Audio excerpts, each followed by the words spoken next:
এই দেশে এসে রাজনীতি করতে হবে। লন্ডনে বসে, দিল্লিতে বসে, পিন্ডিতে বসে আর কোনো রাজনীতি চলবে না। ঢাকা ঢাকা ঢাকা ঢাকা ঢাকা উত্তরবঙ্গের যে ভূখণ্ডে আমি দাঁড়িয়ে কথা বলছি, বাংলাদেশের অন্যতম একটা সম্ভাবনাময় ভূখণ্ড হচ্ছে ঠাকুরগাঁ। কিন্তু গত 54 বছরে এই উত্তরবঙ্গের ভাগ্যের কোনো পরিবর্তন হয়নি। এই উত্তরবঙ্গে এত সম্ভাবনা থাকার পরও নেতৃত্বের অযোগ্যতার কারণে, দুর্বলতার কারণে, দুর্নীতির কারণে এবং ভারতের প্রেসক্রিপশনে রাজনীতি করার কারণে এই উত্তরবঙ্গের মানুষের, মাটিও মানুষের কোনো পরিবর্তন হয়নি। সে কারণে আজকে জুলাই বিপ্লবের পরবর্তী আমাদের ঐতিহাসিক সুযোগ এসেছে। সেই ঐতিহাসিক সুযোগ আমাদেরকে কাজে লাগাতে হবে। এই জুলাই বিপ্লব হয়েছে এই সমাজ থেকে বৈষম্যকে দূর করার জন্য, এই সমাজ থেকে চাঁদাবাজকে দূর করার জন্য, টেন্ডারবাজদের দূর করার জন্য, দুর্নীতিবাজদেরকে দূর করার জন্য, দর্শকদেরকে দূর করার জন্য এবং শহীদদের আকাঙ্ক্ষার আলোকে একটি বৈষম্যহীন ইনসাফ ভিত্তিক বাংলাদেশ বিনির্মাণ করার জন্য। সেই বৈষম্যহীন ইনসাফ ভিত্তিক বাংলাদেশ বিনির্মাণ করার জন্য যারা এই বাংলাদেশের শহীদদের আকাঙ্ক্ষাকে ধারণ করে, যাদের কথা এবং কাজের মধ্যে মিল আছে, তাদেরকে আমাদেরকে বাছাই করতে হবে। আমি আজকের ঠাকুরগাঁয়ের তরুণদেরকে জানতে চাই, আপনারা কি পারবেন? ইনসাফের যারা প্রতিনিধি আছে, যাদের কথা এবং কাজের মধ্যে মিল আছে, যারা জনগণের কাছে জবাবদিহি করতে বাধ্য, সেই ধরনের ইনসাফের প্রতিনিধিদেরকে আসন্ন নির্বাচনে ভূমিধস বিজয়ের মাধ্যমে এই উত্তরবঙ্গে গত 54 বছরে যে বঞ্চনা তৈরি হয়েছে, সেই বঞ্চনাকে দূর করে উত্তরবঙ্গের অবারিত সম্ভাবনা, ঠাকুরগাঁওয়ের যে সম্ভাবনা, সেই সম্ভাবনাকে কাজে লাগিয়ে সারা বাংলাদেশে ঠাকুরগাঁওকে একটি উন্নয়নের রোল মডেল হিসাবে পেশ করার জন্য ইনসাফের প্রতিনিধিদেরকে ব্যাপক ব্যবধানে বিজয় করতে আপনারা কি পারবেন? ইনশাআল্লাহ। যেহেতু তরুণরা সিদ্ধান্ত নিয়েছে, আমি বিশ্বাস করি তরুণরা যেদিকে যাবে বাংলাদেশ সেদিকে যাবে। এই জুলাই বিপ্লব তরুণদের হাত ধরে তো হয়েছে। গত 16 বছর অনেক আন্দোলন সংগ্রাম হয়েছে, কিন্তু রাজনৈতিক দলগুলোর মধ্যে বিভাজনের কারণে সে আন্দোলন সংগ্রামগুলো ব্যর্থ হয়েছে। কিন্তু যখন তরুণরা আন্দোলনের নেতৃত্ব দিয়েছে, সকল অংশীজনদেরকে সাথে নিয়ে আন্দোলন সফলতার ধারপ্রান্তে নিয়ে গিয়েছে। আমাদের শহীদরা আত্মত্যাগের মাধ্যমে, তাদের শাহাদাতের মাধ্যমে আজকে আমরা নতুন বাংলাদেশ পেয়েছি। ইতিমধ্যে বাংলাদেশের তরুণরা ইনসাফের পক্ষে তারা সিদ্ধান্ত নিয়েছে।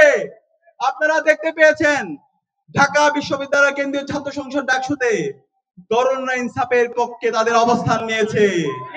জাহাঙ্গীরনগর বিশ্ববিদ্যালয় কেন্দ্রীয় ছাত্র সংসদ জাকসুতে এদেশের তরুণরা ইনসাফের পক্ষে অবস্থান নিয়েছে। চট্টগ্রাম বিশ্ববিদ্যালয় কেন্দ্রীয় ছাত্র সংসদ জাকসুতে এদেশের তরুণরা ইনসাফের পক্ষে অবস্থান নিয়েছে। রাজশাহী বিশ্ববিদ্যালয় কেন্দ্রীয় ছাত্র সংসদ রাকসুতে এদেশের তরুণরা ইনসাফের পক্ষে অবস্থান নিয়েছে।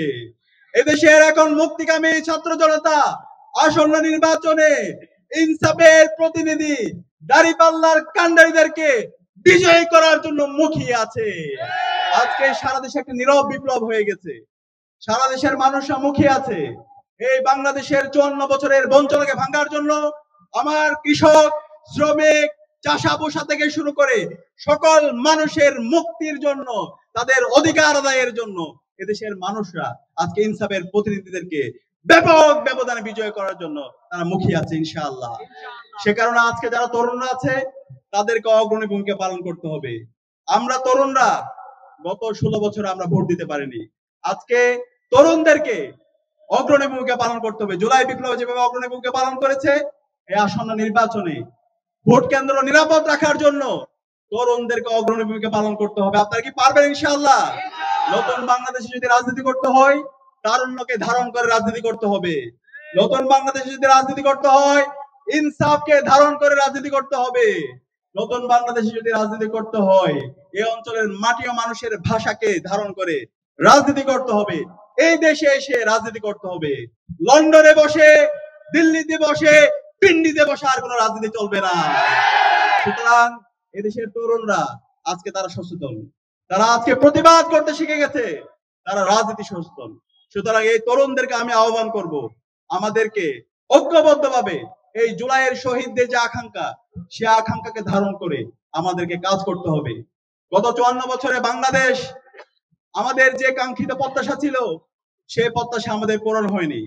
গত 16 বছরে যে ফেসিবাদী কাঠামো ছিল, সেই ফেসিবাদী কাঠামোর মাধ্যমে আমাদের সকল ব্যবস্থাকে ধ্বংস করে দেওয়া হয়েছে, আমাদের শিক্ষা ব্যবস্থাকে ধ্বংস করে দেওয়া হয়েছে, আমাদের অর্থ ব্যবস্থাকে ধ্বংস করে দেওয়া হয়েছে, আমাদের সংস্কৃতিকে ধ্বংস করে দেওয়া হয়েছে।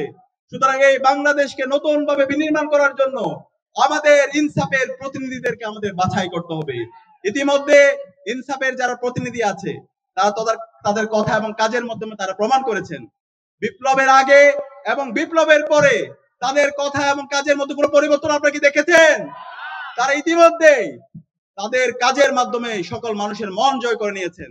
এলাকার শিক্ষার দিক থেকে, এলাকার উন্নয়নের দিক দিয়ে আমার যারা মা বোন খালা আছে, তাদের জন্য ট্রিটমেন্টের ব্যবস্থা করা, তাদের জন্য মেডিকেল ক্যাম্পের ব্যবস্থা করা এবং আমাদের এলাকার সন্তানদের শিক্ষার ব্যবস্থা করা, একই সাথে এই অঞ্চলের মানুষের যে সমস্যাগুলো আছে সেই সমস্যাগুলোকে অ্যাড্রেস করা, এবং একই সাথে এই অঞ্চলে গত 54 বছরে ভারত যেভাবে আমাদের উপর জুলুম নির্যাতন নিষ্পেষণ করেছে, তার বিরুদ্ধে, আগ্রাসনের বিরুদ্ধে, আধিপত্যবাদের বিরুদ্ধে আমাদের নেতৃবৃন্দ, ইনসাফের প্রতিনিধিরা সবসময় প্রতিবাদ প্রতিরোধ জারি রেখেছেন।